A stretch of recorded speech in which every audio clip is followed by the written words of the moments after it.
Okay, so we learned yesterday, we're here on Mem Dalet Amud Beis, towards the bottom.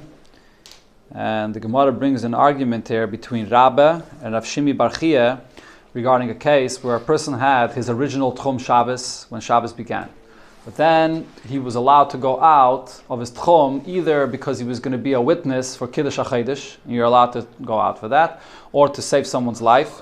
So then, in the middle of the way, he was told that he doesn't have to go any further, he's not needed anymore. So now he has a new Tchum Shabbos where he stopped. So the question is, if his new Tchum Shabbos overlaps his old Tchum, do I say that because it overlaps, he's allowed to enter back into his original Tchum? Or I say no, even if it overlaps, he can't go back in.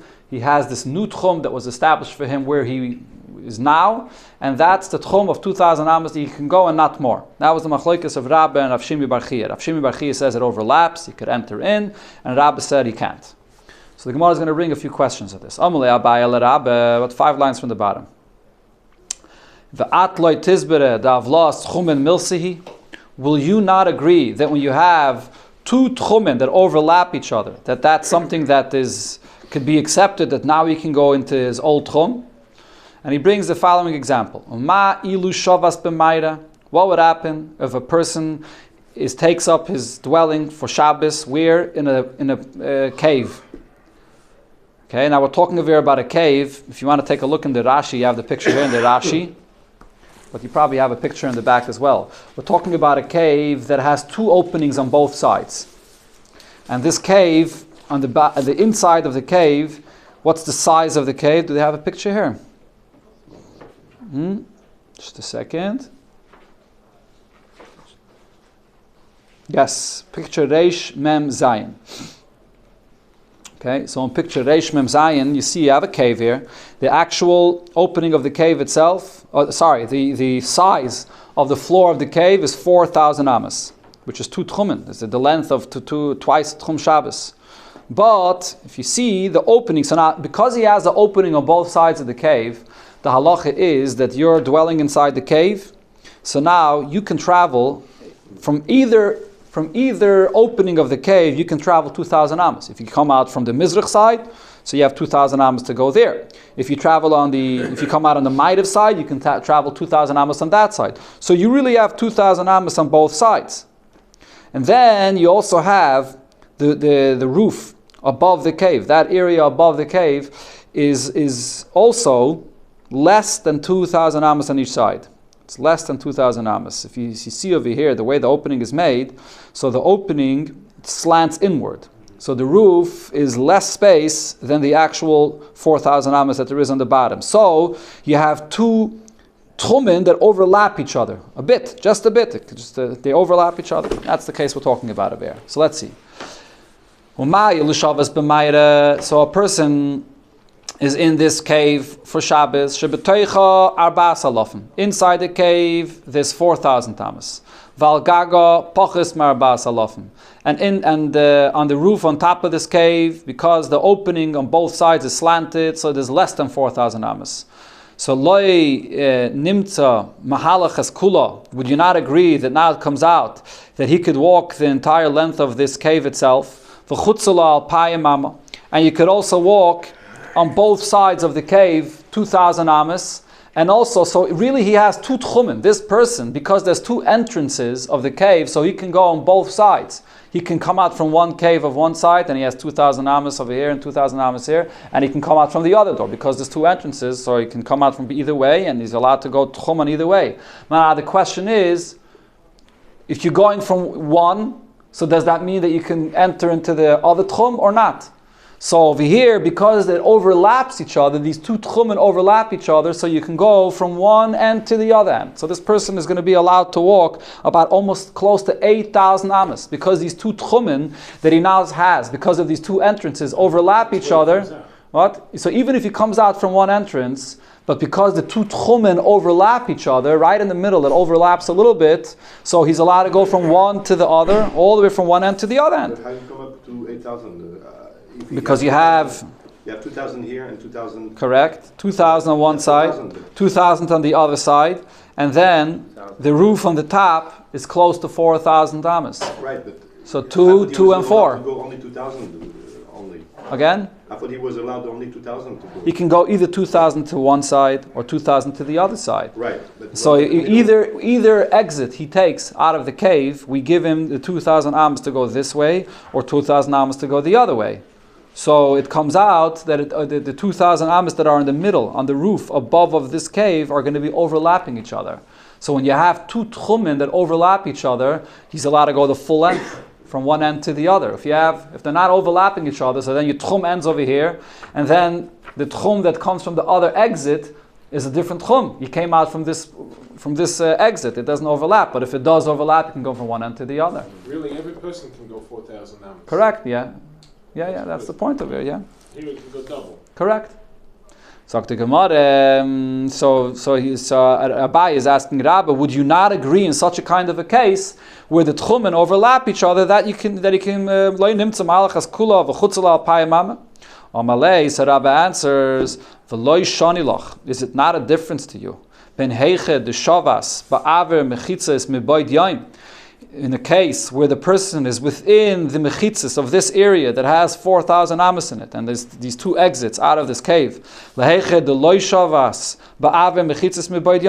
or to a case where the person is not in a place where he has two tchumen overlapping each other. What's the case that we're talking about in our Mishnah? When Shabbos began, he was in one tchum. He was in the city in one tchum. Now in the middle of Shabbos, he had to leave that tchum and go into a new tchum. And it was a new tchum established for him. So even though these two tchumen overlap each other, but he wasn't in one place on Shabbos in a situation where as Shabbos entered, these two tchumen were overlapping each other. That happened later on Shabbos itself, so therefore it's not the same thing. Okay, so therefore he says it's not a comparison. You can't compare the case of our Mishnah with two tchumen that overlap each other to this case. Frag Gemara, I'll bring you another case. In a case where a person did not, when Shabbos came in, he was not in a place where he had another tchum that overlapped his original tchum. Will I not say that if you have overlapping another tchum into the original tchum that he cannot enter? But Tanan, we learned in the Mishnah, this is later here in this Pedic, if a person leaves the tchum on Shabbos, but he only left the tchum 2 amos, so then he can come back in. What's the pshat? Why is he allowed to come back in? Gimel lo yikanis. If you left 3, then he can't come back in. What's the pshat? When a person leaves the tchum Shabbos, how much are you allowed to walk when you leave the tchum Shabbos? 4 amos. What's 4 amos? 2 amos to each side. It's like you're in the middle of the 4 amos, and you could only walk 2 amos to each side. So says Rabbi Eliezer, if you walked out of the tchum, but you only walked out 2 amos, so you could walk 2 amos. Those 2 amos you can walk back into your tchum, because the space you have to walk will overlap, will give you the ability to enter back into your original tchum. So what do we see over here? That Rabbi Eliezer says that as long as it overlaps and it takes you back into your original tchum, you're not going to say you have a new space now that Chachamim gave you because you left your tchum, so you only have these 4 amos and you can't go back in. No, if it overlaps, if you're close enough, you can go back in. So my love, Rabbi Eliezer l'taimei de Omar v'hu be'emtzon, when a person has 4 amos, he's in the center of those 4 amos. V'arba amos de yovele rabbanon, and therefore the 4 amos that Rabbanan gave this person in this situation that he only walked out 2 amos, keman de mivlu and dami. So therefore those 2 amos are overlapping to the tchum that he came from, v'ka'amar yikanis, and Rabbi Eliezer says he can go back in. So just like we apply that to this case, why shouldn't we apply it also when a person has a new tchum and his new tchum overlaps his original tchum, that he can go back in? Alma avlas tchum and milsihi. So I see that the overlapping of a new tchum, or in this case it's the 2 amos that overlaps his original tchum, that's significant and he can go back in. So Rabbi Bachana asks Abaye, you're asking a question from the opinion of Rabbi Eliezer? Why are you asking from him? We don't pass him like Rabbi Eliezer. You're asking a question to Rabbi? Yes, I am asking from Rabbi Eliezer. The Shmiya Limine de Mar Atkan. So because I heard from Rabbi Atkan lepligi Rabbanan le Rabbi Eliezer, the Rabbanan only disagreed with Rabbi Eliezer ela ledvara reshus. When a person left his tchum for dvar reshus istam, he walked out from his tchum, so then he can't go back in if he's within 2 amos of his original tchum. Aval dvar mitzvah moidele.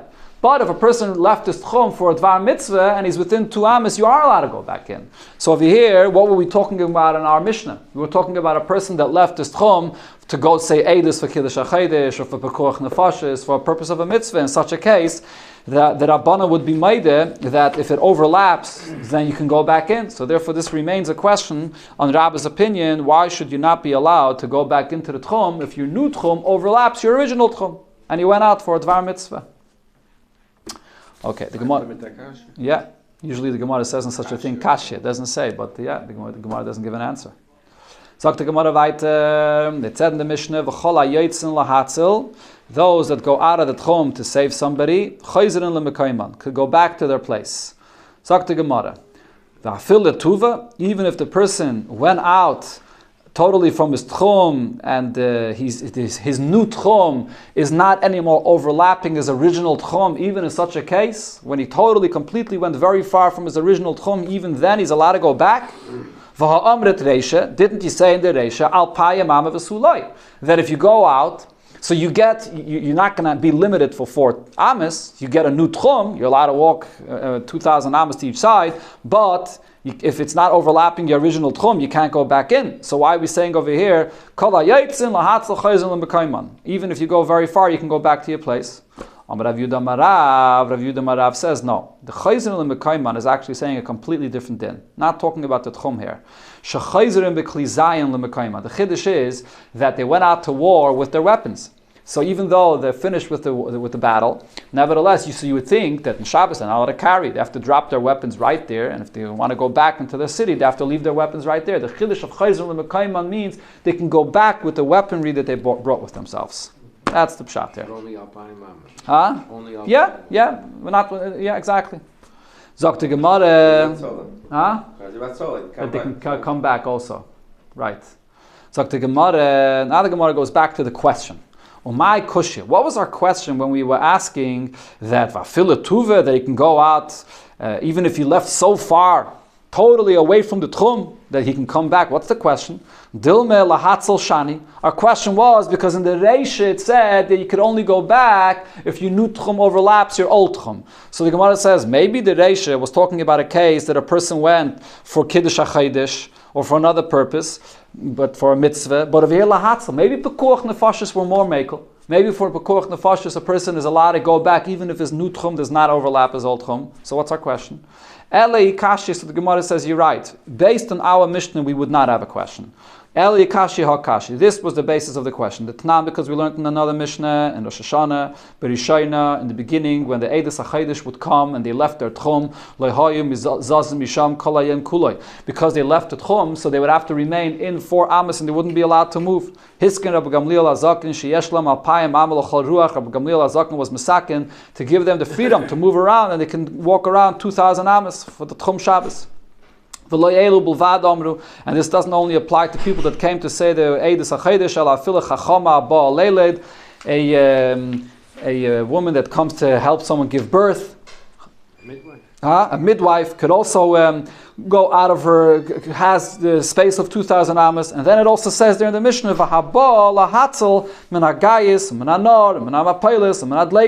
someone that comes to save from an army, from a river that's overflowing, or from a wall that fell, or from a fire. All these people that are coming for Pekuach Nefashis, they're like the people of the city, and they have the 2,000 amas for every side to go. So on this, over here, it said in the Mishnah that they have the 2,000 amas, and that's all. They only have the 2,000 amas. On this, the question was asked, the suloi, they only have 2,000 amas. Like a person that came for Kiddush HaChedesh, or a midwife that came to give birth. But you said, Kol hayotzin lahatzel chayzerin l'mekayman. That even if they left very far, completely out of their original tchum, they can go back to their original city, to their original tchum. That was the stira. So we have a contradiction, not from the Reisha of our Mishnah, but from a Mishnah in Masechta Rosh Hashanah. Afila tuva, even if they're very far, they can go back. So on this, the Gemara answer is, Amar Rav Yehuda Marav, they cannot go back. But what it means is, that they can bring back their weapons with them, wherever they're going back to, they can bring their weaponry with them. They don't have to leave their weapons right over there where they finished the battle. They're allowed to carry it back. And the Gemara soon is going to explain why. Oh, right here. Kedetanya, it says in the Braisa, Berishayna, Hoye Manichin Klizainan, Bebayis Asamach L'chayma. In the beginning, when they would finish a battle, and they would go back, so they didn't want to carry on Shabbos, but they don't have to. So they would put their weapons in a house near the wall of the city, so they shouldn't have to carry more. One time, the enemies saw with the Yidden war, and they began chasing the Yidden again. And the Yidden ran into this house to take their weapons to fight back. They didn't have their weapons with them. And the goyim that were chasing them, the enemies that were chasing them, followed them into this house. And so the Yidden that were inside this house and they were trying to get their weapons and they were being chased, so they ended up killing each other, and they died even more than what the Goyim killed from them. So they put themselves into danger by leaving their weaponry in this house. So Ba'isa Shah Eskinu, at that time they were Masakin. They instituted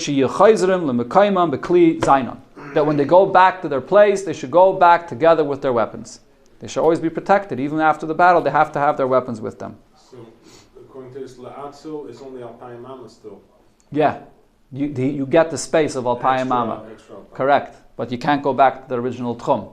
Correct, so they can go back, but they won't be able to go back to the city. But wherever they're going back to, they can take their Kli Zayin together with them. They always have to have their Kli Zayin together with them in order that such a situation should not happen, that it should be attacked again. Rav Nachman Bar Yitzchak says, Loi Kashya. It's not a question. He says a different shot. Kan shenotzchu Yisrael as u'misaylam. There is a case where you have goyim that Yidden that defeated the goyim. So in such a case, when the Yidden defeated the goyim, so then they're not allowed to carry their Kli Zayin with them because they already defeated the goyim and they're not afraid that they're going to be attacked again. And kan shenotzchu u'misaylam es atzmam. In a case where the goyim defeated the Yidden, so over here the Yidden are retreating. They're retreating from the battle, so over here it's possible that the Goyim will attack them again. So over here they're allowed to carry their weaponry and they're allowed to go back into their city. Even more. Yeah. So it depends what the situation was. The Goyim that placed siege on cities of Yidden. You're not allowed to go out with them with your weapons on Shabbos. You can't be Machal Shabbos for this. Tanya Nami Hachi, we learned so too in a Braisa this exact thing. Nachrim Shetzaru v'chulu, exact statement of what Rav said. But it clarifies. That's only if they place siege on the city for to settle some kind of a monetary dispute. Or they want to steal. But if they're coming because they're here to kill and the Yidden's lives are in danger, Yidden are allowed to go out on Shabbos with their weapons and be Machal Shabbos to fight them off. But if it's a city that's near the border, even if they did not come to fight and to kill, they're just coming because they want to steal just straw and stubble. You can go out with your weapons and fight them on Shabbos because it's a danger by the border city. If you allow them to enter into the border city, so over here Rashi says once they enter into the border city, so it's noyach likavish, they'll be able to enter in and then they'll want to go and conquer the rest of the city. In Bavel, it's like a city that's on the border. V'Tirguma, they explained what he was referring to is Neherdah. The city of Neherdah, even though it wasn't a border city, but Rashi says it was a city that was with Yidden, and it was the whole Yiddish neighborhood ended with Neherdah. On one side of Neherdah was Goyim that lived there, and on the other side of Neherdah was the whole entire Yiddish settlement of Bavel. So Neherdah was considered to be within Bavel itself the end of the Yiddish settlement, and therefore it's considered to be a city on the border. This is the famous Gemara that the Rebbe mentioned countless of times, and the Rebbe would quote it in the name of from Shulchan Aruch and Siman Shin Chav Tes B'negei to Eretz Yisrael, that discussing, negotiating, even anything about giving up any territory on the border, where you open up the border for any goyim around Eretz Yisrael to come in, and then from there, Noichel Kavish Lefneim, they have the ability to Chas v'Shalom conquer further into Eretz Yisrael. You see right over here in the Gemara that this is Bekuach Nefashos that Yudeicha Shabbos. This was the source that the Rebbe quoted countless times. The Rebbe screamed, Dvar avaya zu halacha, that you see here clearly in the Gemara, you can't let your enemy enter into especially a border city. But not returning land, there wasn't a concept of Zionism. Ganze not, befedish not, correct. The world had a mistake. Correct. It was just about mamish about pekuch nefashos. The Rebbe himself said, "Kama pam." That has nothing to do with whether it is Eretz Yisrael. It's not Eretz Yisrael. You see right over here in the Gemara talks about a case of bubble where you had the Yiddish settlement, and then there was the border city of the Yiddish settlement. That's the border city where you can't allow goyim to enter there. It's the same thing also when you get to Eretz Yisrael today. Shabbos. Huh? Is Gemara not from Shabbos? That's the Mokarish. No, yeah, Eiruvin. It's right over here. It's not a Masechta Shabbos. Dar Shabbos Toim Dimin Biri. From the city Biri. Ma'idach Siv, it says in the Pasuk, V'yagidle David Leimoir, Hine Pelishtim Nilchamim Be'Ke'ilah. The Pelishtim are fighting with Yidden in Ke'ilah, V'heim Eshoisim Esagronis. And they're taking things from their piles of grain. Tana, so we learned, Ke'ilah Ira Smuchel Esvaresa. This was a city on the border. V'heim Lebo Elal Isket Kash V'Tevin V'Kash. They weren't really coming to fight to kill Yidden, they wanted to steal from the Yidden. So they were taking from their hay, from their wheat.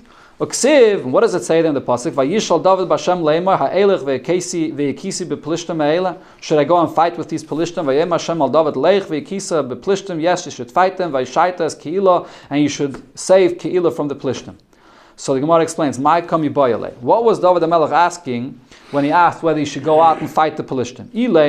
If you're going to say his question was Ishari Aser, that it was talking about Shabbos, and his question was whether he's allowed or not allowed to go and fight with them on Shabbos. The Bezdin of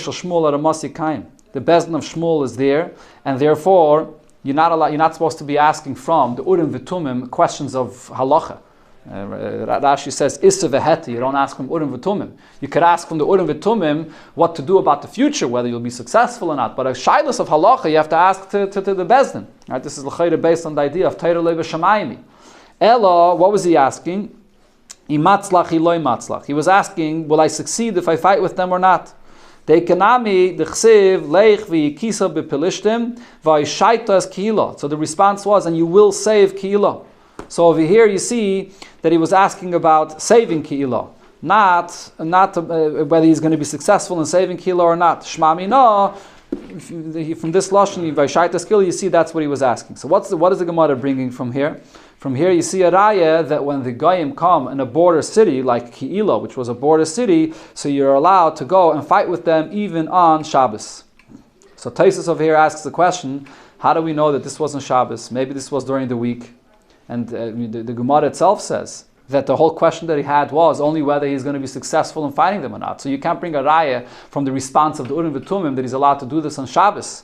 So Taisva says, no, that because you see that David HaMelech was Meissen, he went and put his life in danger to go and fight them, even for Iskei, Tevin, V'Kash. Why did he Bichlal go and fight them? If these Plishtim were just stealing money, why did he go and fight with them? Elamai, the reason why David HaMelech went to fight them was because he knew that if he's going to allow them to enter into a border city, just even to take Tevin V'Kash, they could enter into the rest of the city. So here you see the importance of not allowing Goyim to enter into a border city. If a person is in the middle of the way, he's traveling on Friday, and he's v'amad v'ra, and he sees that he stopped over there in the middle of the way. It was before Shabbos. He was tired and he stopped there, and then he notices that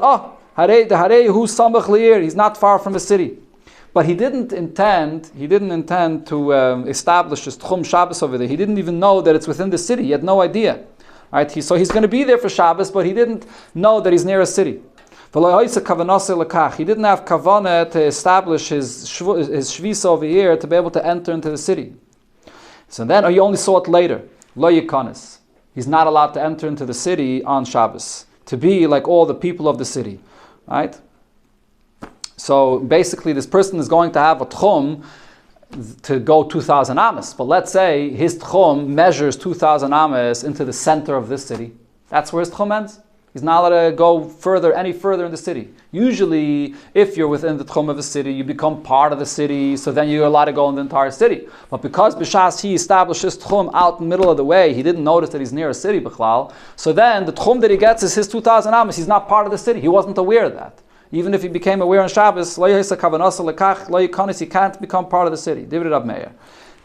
Rabbi Yehuda says, he is allowed to enter because he established his tchum. He was shavis within the city, close enough to the city, even though he wasn't aware of this.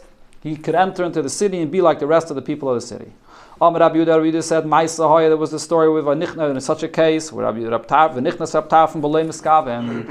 Tarfon stopped outside of the city, and then he noticed that he's close to a city. And on Shabbos he came into the city even though he didn't have kavanah, even though he was unaware that he's close to a city. He became like part of the... Yeah, he became part of the city, that he could walk in the entire city, even out of the 2,000 amos that he has from the place that he was. The Gemara brings the full story. Tanya, we learned in the Brayso, Rab Yudah Ma'aseh Rab Tarfon shoy mahalach baderech. Rab Tarfon was going on the way on Friday, v'choshkolei, and it became dark. V'lon chutz li'ir, and he was there. He slept overnight outside of the city. L'shachris in the morning, matzu roye bakar. So goyim that were shepherds found him. Amru loy, they told him, Rabbi arei ha'ir lefanecha. The city is right there in front of you. Why don't you enter into the city? He konis, go into the city. Nichnas, he entered into the city. V'yashav bebeis hamedrash, and he sat in the beis hamedrash. V'darash kol hayom kula, and he taught Torah the entire day. So you see over here that Rab Tarfon entered into the city, even though he wasn't aware when he was establishing his dwelling there, that he's close to a city. This was the raya that Rabbi Yehuda brought from Rab Tarfon. Amrullah, so the Rabbanan or Rab Meir answered him and said, Sham raya. From there's a raya. Shema b'libay haisa. Maybe he was aware that there's a city there. Taka, he got stuck there. But maybe he was aware that he's close to the city. So he did have kavanah to be part of the people of the city. Or maybe there's another option. Beis HaMedrash muvla b'toich tchumei haya. How do you know that the Beis HaMedrash that it said that he entered into was out of his tchum of where he was? Maybe that Beis HaMedrash was in that part of the city that was within his 2,000 amos where he was. And he did not leave his original 2,000 amos. So you have no raya from that case where Rab Tarfon entered into the city, into the Beis Medrash. It's not mashma like that. It's mashma the rayim came and told him. Yeah, so the first answer that the Gemara said, that Shema Haye Belibai, it's mashma that he was unaware. But the second, okay, good, so maybe that's whatever. But the second answer, Beis HaMedrash Muvla b'toich tchumei haya, how do we know that the Beis Medrash was out of the tchum? So you can't bring a raya from here. Either way, the Gemara says that it's not clear from this story that Rab Tarfon definitely went out of his original tchum. Sagt the Gemara, sagt the Mishnah, that is, Misha Yosham Baderech. How about a person that when Shabbos comes in and you have to establish your dwelling, so he was sleeping. Yosham Baderech, v'lo yada shechashecha. He didn't know that it became dark. So now the question is, could you establish your shvisa for Shabbos while you're asleep? Yes, you have 2,000 amos to every direction. You could establish your shvisa while you're sleeping. Divrei Rabbi Yochanan ben Nuri. The whole entire concept of establishing your dwelling when Shabbos comes in is if you're aware, if you have das. But otherwise, if the person is asleep, because he didn't establish it with das, he only has 4 amos, there's no inyan of... You have to have kavanah? Yeah, that's what Chachamim hold. You have to have, we don't paskin like the Chachamim, but you have to have kavanah to be kind of shvisa, to establish a dwelling wherever it is. For Shabbos, you have to have kavanah, you have to be awake, conscious to establish that. Otherwise, ein le'ela arba amos. This is what we quoted in the beginning of this Amud. Rabbi Eliezer says, when you have 4 amos, only 4 amos, that doesn't mean that you have 4 amos you can walk to each direction. What it means is you could only walk 2 amos to each direction. You're in the center, and 2 amos to each direction. Right. Yeah. The Kinyan of the Aldam is a different story. I believe so, but it's a totally different story. Rabbi Yehuda says, Rabbi Yehuda says no, that you have 4 amos each direction. You can walk each direction 4 amos. But Rabbi Yehuda agrees, you can choose to walk 4 amos to Mizrach, or you can choose to walk 4 amos to Ma'ariv, but once you choose one direction, then you can't go 4 amos in the other direction. If you have 2 individuals that are together, and they're near each other and they overlap, the 4 amos of one individual is together with the 4 amos of the other individual. They can bring food and share food in the middle where their daldamis overlaps. However, they have to be careful that one person should not take out from his daldamis and bring it into his friend's daldamis, only in that place where it overlaps. There are 3 individuals.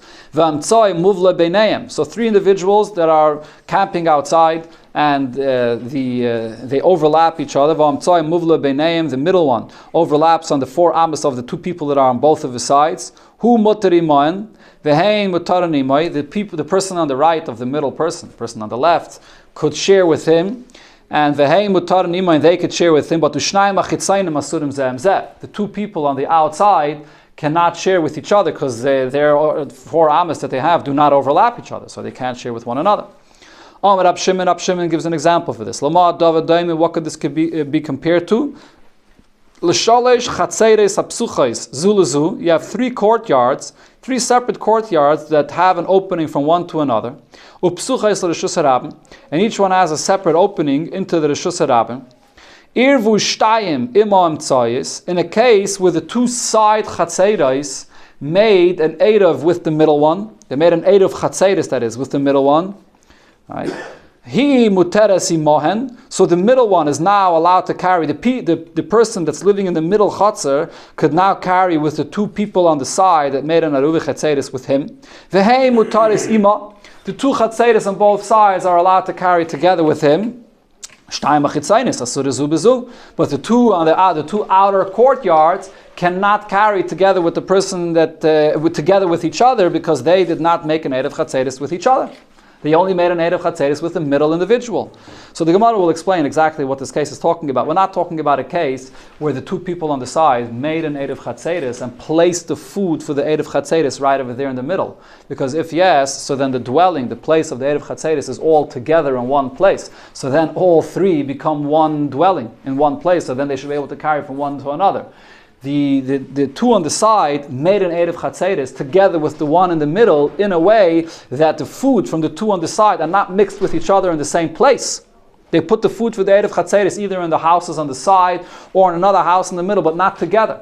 So they didn't mix the erev chatzeiros together. So the one on the right could carry with the one in the middle, and the one on the left could carry with the one in the middle, but the 2 on the two right and the left cannot carry with each other. They don't have an erev chatzeiros to carry with each other. Okay, the Gemara begins with the beginning of the Mishnah. A case where a person is asleep. So there's a machlokes between Rabbi Yochanan ben Nuri and the Chachamim if the shvisa that you established there takes effect. Rav asked the question, Ma'ikes of Rabbi Yochanan ben Nuri, what's the basis of Rabbi Yochanan ben Nuri's opinion? Mizbah Kasavar, do I say that he holds Cheftze Hefker Kainen Shvisa? We had this before. Even an item which is ownerless, and obviously there's no one's das that's establishing its dwelling. It's just there on its own. That does Rabbi Yochanan hold, even in such a case, such an item, wherever it is, when Shabbos enters, that's where its dwelling is. And therefore, if someone comes on Shabbos and wants to take it and move it from that place, or on Yom Tov, you can carry, you want to move it from that place, that item is kind of shvisa in that place, and you could only move the item from its place 2,000 amos, even though there's no das of any individual that established it. Ubedino the lifleik bekalim, and really the argument between Rabbi Yochanan and the Chachamim should have been even regarding a keli which is hefker. The only reason they're arguing about a person that's asleep, to tell you how far the opinion of the Rabbanan goes, that the Rabbanan say that the Eirov does not take effect. The afagav, the ikil meima. Although by a person, there's a svara to say, hoyel v'neir kana, since when he's awake and he has the das, then it is kaina, yashan nami kaina, even when he's asleep, because potentially he's not just a keli, he's not just a hefker, he's a human being. So even when he's asleep, it should also take effect. Kamash malon delay. That's the chiddush of the opinion of the Chachamim, that the Eidov does not take effect. So the only reason they argued about a person is to show you how far the opinion of the Chachamim goes. But really, Rabbi Yochanan ben Nuri himself holds that even a chayfetz, even just an item, which is hefker, the shvisa of the where it is takes effect when Shabbos comes in. Or perhaps, because Rabbi Yochanan ben Nuri's opinion is, Ba'alme cheftze hefker en keine shvisa. If it's just an item which is hefker, which has no das, so then there's no shvisa. It doesn't take effect. Now over here in our Mishnah, Hainu Taima, the reason why Rabbi Yochanan ben Nuri holds that the shvisa of a person that's asleep takes effect, Hoyel v'neir kana, since if he's awake and he has das, and therefore that shvisa takes effect, yashan nami kana. So therefore, even when he's asleep, he's a human being, and therefore his shvisa will take effect when he's asleep. That's the shaila. When did Rabbi Yochanan ben Nuri say that the shvisa takes effect? Is it only a human being that's asleep, or even a physical item that has no das at all? Talk to Gemara, Rav Yosef Tasham, I'll bring you a raya from a brayse. Geshamim sheyardu me'erev Yom Tov. It rained before Yom Tov. Yeshlen alpayim amal l'chol ruach. So that rain is wherever the rain lands. So it's kind of its dwelling. It's shvisa right there, and you can carry this rain 2,000 amos to each side. Be Yom Tov, if it rained on Yom Tov itself, harein kiragle kol adam. So then any person that takes that rain, so the dwelling of that rain will be established according to the person that is going to take that rain. So what's the pshat over here? The rain that was there before Yom Tov, so at the time of Bein Hashmashos, when Shabbos entered, that establishes what it's shvisa, where that rainwater, what the shvisa is. Once the rain came on Shabbos itself, so then it didn't establish any shvisa from before. It comes on Shabbos itself. So therefore, whoever takes it first, whichever person is going to take that water, the space of that rainwater will be according to the person that takes it. So now the Gemara says, what are we talking about over here? We're talking about rainwater. If you're going to say Rabbi Yochanan ben Nuri's opinion is that even just an ownerless item establishes its dwelling where it is, so then I could say the same thing regarding the rain. This brayse that says that the rainwater establishes its dwelling when it landed before Shabbos, how does it establish its dwelling? They're like Rabbi Yochanan. You don't need any das of any person. The rain itself is where it is, and it establishes its dwelling. But if you're going to say that an item which is hefker does not establish a dwelling at all, homani. So who does this brayse that says that the dwelling of the rain is where it is? Who's it going according to? Lo Rabbi Yochanan v'lo Rabbanan. It's not Rabbi Yochanan, not Rabbanan. Yosef Abaye v'ka'amel alaha shmaita. Abaye was teaching this sugya. Amle Rav Safra la Abaye. So Rav Safra tells Abaye, how do you know? V'dilme b'gishamim hasmuchem le'iraskinan. Maybe it's talking about rain that actually fell not in a place that's out of anybody's tchum. Maybe this rain that came before Shabbos came in a place where there's people of a city there. V'anshe oisa ha'ir daita malayu. The people of the city, when the rain falls, they're thinking that we're going to use this rain for Shabbos. And therefore, when it says in the brayse that the rain before Shabbos, when it fell, that it has 2,000 amos, it means the 2,000 amos of the people of the city. That's what it means. Amalei. So the Gemara says, no, that can't be. That's not the pshat here. Why? I'll bring you another raya. The Gemara says, I'll bring you another case where you see that even where there's no das of a person at all, that it establishes its dwelling on its own. The rainwater or whatever it is could establish its dwelling on its own. The Tanan, we learned in the Mishnah, Boyer shel yachid. You have a pit of water that belongs to an individual. So then, how far could you carry that water on Shabbos or on Yom Tov? Kiragle yachid. The person that owns it, his das. You can go as far as the person himself. V'shel oisa ir. If it's a pit with water from the people of the city, so then you can go as far as the people of the city with it. If you have a pit of water that's out on the road in a Reshus Harabim that's there for the oile bavel that used to go up to be oile regel, and they would use this water from the pit, so it doesn't belong to anybody. It's hefker. So it'll be according to the person that fills it up. He can take it as far as he wants. That's one brayse. So what does it say in this brayse? That the water that's hefker does not establish its dwelling where it is. What is the dwelling of the water going to be established according to who? The person that's going to use it. The person that's going to come and fill it up. That's one brayse. V'tanya, but in a different brayse we learned, Boyer shel shvatim, this pit that's out on the road for all the shvatim, for people that came up to be oile regel, it's hefker. Yeshlen alpayim amal l'chol ruach. How do you establish its dwelling? Not according to the person that fills it up, but it's the rain this water in the pit, wherever it is, you establish it according to where the water is. So what do you see over here? That the water itself could establish the tchum according to where the water itself is. Kashina dodi. So I have now a contradiction of these two brayses over here. One brayse it says that the water establishes its own tchum. Another brisa says that it goes according to the person that uses it, that fills it up. Elalav, shmamino. So we go back to what we said before. Ha Rabbi Yechanan ben Nuri, ha Rabbanan. Shouldn't we say that this is based on the machlekes of Rabbi Yechanan ben Nuri and the Rabbanan? So we see over here again that the machlekes of Rabbi Yechanan ben Nuri and the Rabbanan is not only beneged to a person, beneged to a human being that's sleeping, but it's also beneged to a daimim. It's also beneged to rain, or beneged to water in a pit.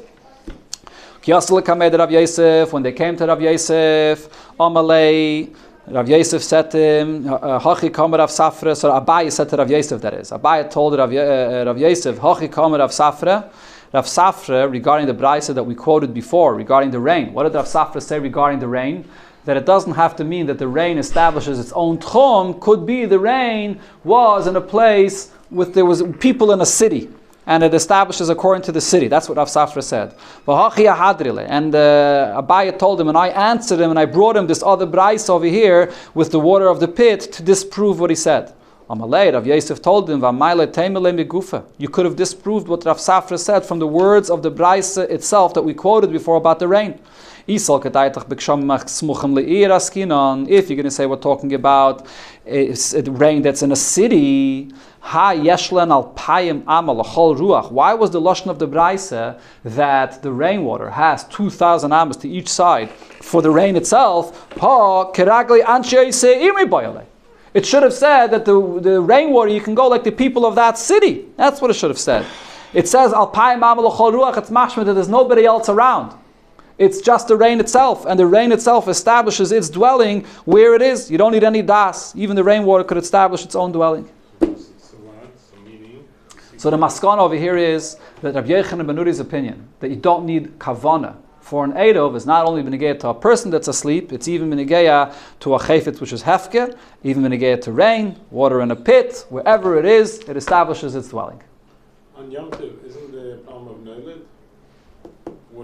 Rainwater. Very good. The Gemara is going to ask that. Hamshach of the Gemara here. Is it the Gemara or the Rishayim? Oh, it's the Gemara. Kol shkadav and Noilad. It's the beginning of the next Amud. We'll see him at Shem tomorrow.